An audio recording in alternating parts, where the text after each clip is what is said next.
Welcome back to the Deep Dive. We have a stack of research today that, honestly, it reads a bit like a detective story. It really does. But instead of a crime scene, we're looking at something much more mundane, but somehow so much more frustrating.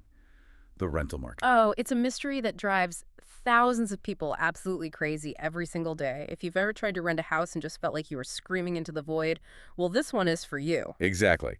And to kick things off, we're actually starting with a headline that dropped just recently in January 2026. It came out of France, and it was, well, it was explosive. Yeah, a massive study found that nearly half of all real estate agencies there were actively enabling racial discrimination. That's huge. It was a huge story. Basically, they had testers apply for apartments with identical financial profiles. Same income, same credit, but different names, different backgrounds. And what happened? And for one group, the doors just slammed shut. It was blatant. Measurable, explicit, and frankly, illegal. And naturally, when a report like that breaks, the shockwave travels. It crossed the Atlantic, and it landed right in the laps of tenants in Jamaica. Of course. People saw those headlines and immediately asked, is this happening to us? Is this why I never get a call back? It is the obvious question, right? I mean, if you've ever applied for a rental in Kingston or St. Catherine and just been met with total radio silence, just complete ghosting, that French study feels validating. You think, I knew it. The system is prejudiced. They see my name or they hear my voice and they just lock the door. But that is exactly where we need to hit the brakes. Because today, we're pivoting that lens directly onto the Jamaican market. Right. We're analyzing a comprehensive breakdown from Jamaica Homes, specifically from its founder, Dean Jones. And the picture he paints is, well, it's complicated. It's incredibly nuanced. Dean Jones is a chartered builder and a licensed realtor associate, so he sees both sides, the bricks and mortar, but also the deal flow. He sees the emails that get answered and the ones that don't. Exactly. And his central thesis is going to challenge a lot of those assumptions. He argues that while the feeling of rejection in Jamaica is identical to what we saw in France, the mechanism driving it is completely different. And that's our mission for this deep dive. We want to peel back the layers of that rejection. It's just too easy to say agents are lazy or the system is racist. We're going to uncover the uncomfortable, quiet economic truths about why people really get turned away. And we should probably start with the aha moment from the source material. Jones explicitly states that while that kind of explicit racism that I won't rent to you because of who you are thing is actually rare in Jamaica. The system is still rigged. The system is still rigged, but not by prejudice. It's rigged by risk assessment. The market quietly telling you something you don't want to hear. That was the quote that just stuck with me. It's haunting. It is a harsh reality check. So let's get into section 1. The illusion of bias versus the reality of scarcity. Because, for the listener who's currently refreshing their email, waiting for a reply that will never come, the distinction feels irrelevant. The result is the same. No house. Exactly. The outcome is identical exclusion. But if you want to solve it, or at least navigate it, you have to understand the cause. In that French study, the discrimination was formal. You could test it. You could, prove it in court. Right. In Jamaica, the bias is described as structural, informal, and quiet. Quiet is a very heavy word in this context. It implies invisible barriers. It's the ghosting phenomenon. You reach out, you inquire, nothing. Now, human nature leads us to internalize that silence. We think, oh, they didn't like my tone, or they saw my name and made a judgment. But Dean Jones argues that in the vast majority of cases, the agent hasn't even looked at your name long enough to form a prejudice. They've looked at the product you're asking for. And this is where the math just gets brutal. Let's talk about the supply and demand mismatch the articles reference, because mismatch sounds like a polite euphemism for a total train wreck. It's a crisis. I mean, look at the data. You have this massive segment of the working population in Jamaica, nurses, teachers, admin staff, young professionals whose rental budget sits squarely between, say, JMD $25,000 and $75,000 a month. Okay, so that's the demand. Thousands of people with, let's say, $50,000 in hand looking for a home. That sounds reasonable. It sounds reasonable until you ask, what are they asking for? They don't just want a room. They want safety. They want accessibility. They want Kingston 6. They want St. Anne. They want gated communities on the North Coast. Exactly. They want prime real estate on a middle-class budget. And I see where this is going. The inventory simply does not exist at that price point. Developers aren't building it. They're building for the luxury market or for short-term Airbnbs where the yield is just way, way higher. So when you call an agent asking for a two-bedroom in a gated complex in Kingston for $40,000, the agent isn't ghosting you because of you. They're ghosting you because you're asking for a unicorn. A unicorn, yeah. Precisely. Jones calls this the agent's dilemma. The agent does this split-second mental calculation. Does this product exist? The answer is no. Can I convince this person to triple their budget? Usually no. So is it worth having a 10-minute conversation to explain macroeconomics to a total stranger? For a busy agent, the answer is no. They just move on to the next email. Which is efficient for them, but it feels devastating for the tenant. Jones points out, the uncomfortable truth is that some conversations end early because there's simply nothing to show. Right. But isn't that a communication failure? I get the efficiency argument, but treating people like dead leads instead of humans just seems rude. It is rude, absolutely. But to understand why it happens, we have to look at the incentives. And that takes us right to Section 2. Time is currency. We have to follow the money. Yeah, I think most people have this image of real estate agents. You see the billboards, the nice cars, the suits. The assumption is they're just rolling in cash, so if they ignore you, it's arrogance. That's the image, sure. We watch these TV shows about selling luxury real estate and think that's the reality for everyone. But the reality for the average rental agent in Jamaica is, well, it's razor-thin margins. Okay, walk me through it. Let's use that hypothetical $40,000 rental we just talked about. Okay, perfect example. So the tenant pays $40,000 for the first month. Does the agent pocket that? Not even close. No. The standard commission is 1 month's rent. So the gross revenue for the deal is 40 grand. But wait, usually there are two agents involved, the one who listed the property and the one who brought the tenant. That's the co-broke. The co-broke. Right. So you cut it in half immediately. We're down to $20,000. Wow, okay. Right. Then the brokerage, the agency they work for, takes their cut for overhead, the brand, the office space. That's usually anywhere from 20 to 50% of the agent's split. So let's be generous and say the agent walks away with maybe 12 or 14,000 from that. Maybe. And we aren't done. Now you have to deduct GCT. Deduct the gas used to drive to 3 different viewings across town in traffic. Oh, man. Deduct the phone credit used to coordinate everything. Deduct the value of the 5 hours spent on paperwork. You might be making less than minimum wage on that deal. You might actually lose money if the deal drags on. And this creates a ruthless filtering mechanism. Dean Jones uses the phrase survival mode. They're not trying to be mean. They're trying to stay solvent. Exactly. They have to assess every potential client with one question. Is this person a sure thing? If the answer is maybe or it's complicated, they just can't afford to take the risk. They literally cannot afford the time. No. If they spend 3 weeks helping someone with a complex situation find a needle in a haystack, they go out of business. They have bills to pay too. But this leads to a really uncomfortable judgment call. Because how does an agent even determine who is a sure thing and who's a time waster? They look for signals of organization.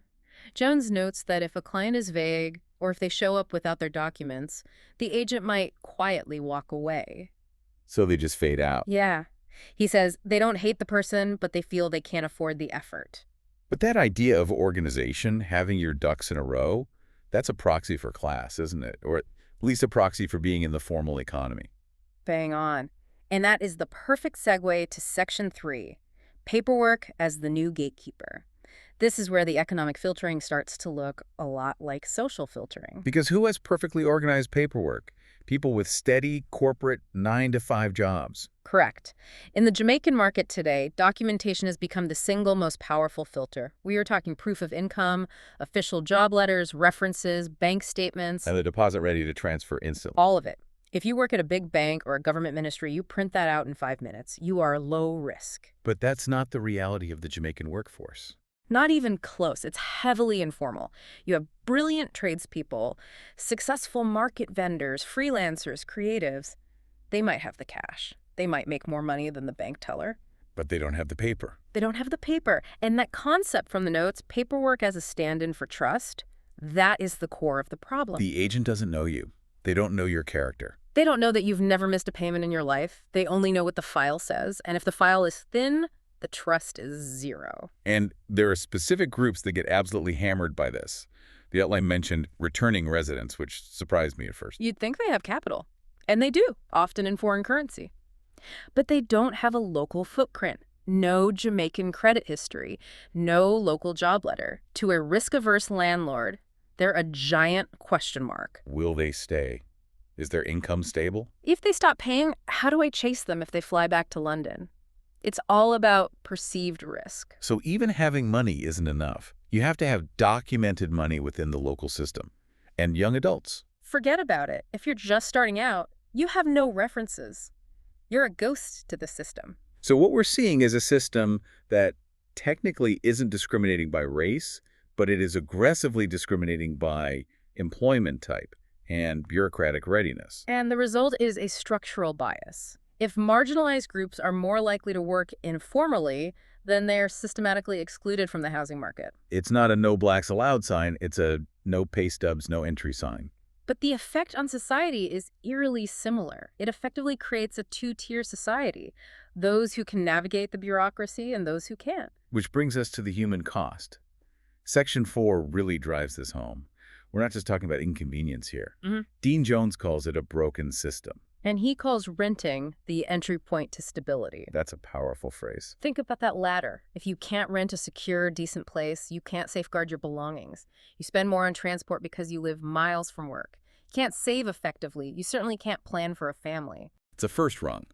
If that first rung is missing, nobody can climb into the middle class. And when people feel that the system is arbitrary, when they feel like they're doing everything right, working hard, they have the money, but they still get ghosted because they don't fit some corporate mold. Faith in society just erodes. It does. Dean Jones had a warning about that. He said, you can't build a stable society if people feel the housing system is stacked against them. It just breeds resentment.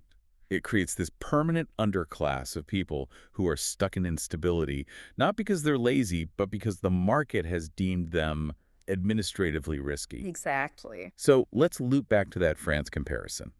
The knee-jerk reaction to this kind of unfairness is to call for laws. We need a Fair Housing Act. We need to ban this. And Jones warns against exactly that. He says Jamaica shouldn't just copy-paste foreign laws, because in France, the problem was that agents were choosing to be racist even though they had inventory.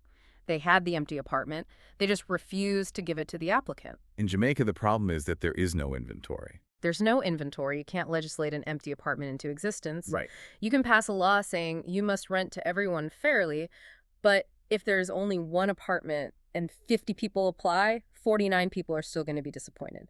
And the agent is still going to pick the one with the best paperwork. Because it's the safest bet. So banning discrimination doesn't solve the supply shortage. It's a supply problem wearing the mask of a social problem. And that is the critical distinction. If you treat it like a social problem, you hold diversity workshops. If you treat it like a supply problem, you build more houses. Which leads us to Section 5, Solutions and Realism. We've diagnosed the illness. So what's the cure? Well, the primary cure is obvious, but difficult. Supply. Jamaica Homes is adamant about this. There is a desperate need for developers to pivot. Stop building luxury condos for overseas investors that sit empty half the year. And start building what people can actually afford. Start building smaller, well-located units priced for real Jamaican incomes. But that's a long-term fix. Construction takes years. What about right now? What can be done about the agent behavior? Because even if they're squeezed, ghosting is just unprofessional. It is, and Jones doesn't let agents off the hook. He calls for better communication. Clarity is better than silence. Even a no is better than nothing. Exactly. Even if the answer is no, you can't afford this area, saying that allows the tenant to move on. It respects their humanity. But he also suggests we need to look at the incentives. Right? If the market punishes agents for serving the lower end of the market, we need to change the incentives. Maybe that means flat fee structures instead of commissions. Maybe it means agencies have to prioritize volume. Something has to change so agents don't have to choose between survival and service. That's a fascinating idea. But there was also a tough love section in there for the tenants, wasn't there? The realism part, and this is hard for people to hear. Jones says, no amount of goodwill can bridge a gap that doesn't exist on paper. It means that if you're a tenant in this market, you have to play the game as it exists, not as you wish it existed. You have to manufacture that paper trust. So if you're a freelancer, you need to register your business, get your tax compliance certificate, keep clean bank records. You got it. Have a deposit ready before you make the call. Have your references typed up. You have to de-risk yourself in the eyes of the agent. And perhaps most painfully, you have to adjust your expectations on location. It's about being audit ready just to get a roof over your head. That's the reality of 2026. If you want to beat the filter, you have to look like what the filter wants to see. So to bring this all together, the Jamaican rental market is basically a collision zone. You have a severe housing shortage crashing into a high-poverty economy, all managed by agents who are fighting for their own financial survival. It's a perfect storm. And while it feels like discrimination and the outcome is discriminatory, the root cause is a broken economic structure. We started with that headline from France about racism, but I think we found that the Jamaican situation is almost more insidious. Racism you can fight with laws, you can punish a racist agent, but how do you fight a market that just doesn't care? You fight it with supply and you fight it with systemic reform. As we wrap up, we always like to leave you with a final thought, something to chew on. I've been thinking about this idea of the gatekeepers. We've established that agents are the gatekeepers of housing, and we've established that their economic survival depends on filtering out anyone who looks risky or disorganized. Right, they're the bouncers at the club. So my question is this. If the bouncers are programmed to only let in the people who are perfect on paper, are we unintentionally building a society where only the perfect on paper are allowed to have a home? That's a chilling thought. We're filtering out the messiness of real life. Exactly. Life is messy. Startups are messy. Returning home after 20 years is messy. Poverty is messy. If the housing system has zero tolerance for that messiness, then it is actively designing a more unequal future. We're building a VIP section, but for basic shelter. And the bouncer isn't even a person anymore. It's an algorithm of risk assessment. And that is a dangerous place for a nation to be. It pushes the people who need stability the most even further to the margins. Well, on that heavy but necessary note, thank you for helping us break this down. It's not the happiest topic, but understanding the mechanics is the only way to survive the machine. Absolutely. Knowledge is power, even when the news is tough. That's it for this deep dive. We'll catch you on the next one. Keep thinking.